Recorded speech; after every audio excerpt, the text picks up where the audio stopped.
Trust pills po yung gamit ko, yung kulay yellow. Hindi pala to eh. Ito, yellow.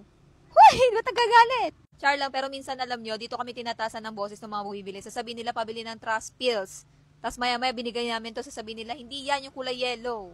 O dalawang klase kasi to, parehong gawa po ng trust. Ito po yung mas kilala nating lady pills, tapos ito naman po mas kilalang trust pills. So alam mo na, sagutin na natin to. So ito na nga, meron tayo ditong 21 active pills, tapos 7 placebo pills. First timer po ang uminom ng isang tableta sa first day ng menstruation. So paganyan po yan.